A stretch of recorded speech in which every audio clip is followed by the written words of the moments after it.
Ay siya, sinsay kayo din eh.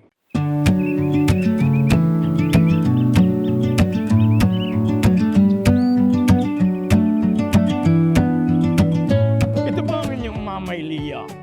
Narin na naman tayo ngayon sa harap ng simbahan ng Taal. Ito po ang pinakalumang at pinakamalaking simbahan dito sa Batangas. Ito pong simbahan ng Taal, originally ay 1575 itinayo. Pero nung pumutok ang bulkan noong 1754, inilipat na ngayon Dine. Ito ay medyo malaking bundok, doon inilagay aring simbahang are. Ay siya, sinsay muna kayo Dine. Titingnan natin kung ano ang narin sa loob. Itong ang simbahang ito, nung itinayo uli nila nung 1755, ngayon dito na sa eksaktong lugar na ito.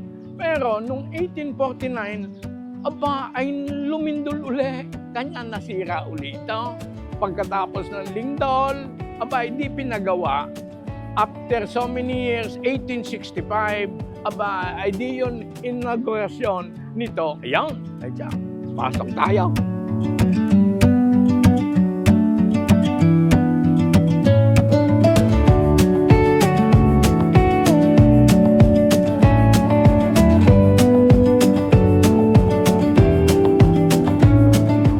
Ito naman po ang Eskwela Pia. Ito yung bahay ng mga pare, yung kumbento na tinatawag nila kung saan natira ang mga pare. Pero nung 1869, mga ganoong taon, yung mga pare din sa Basilica ay pinagpasiyahan na gawin na lang itong eskwelahan para sa mahihirap, yung mga hindi makapag-aral dahil wala silang pera. Itong dating kumbento, ginawang eskwelahan. At saka dito din nagsimula ang kumbaga arts and culture dito sa Taal. Kanya napaka-importanting pasyalan ninyo pag kayo na napapunta din eh. Ay siya, sinsay kayo din eh.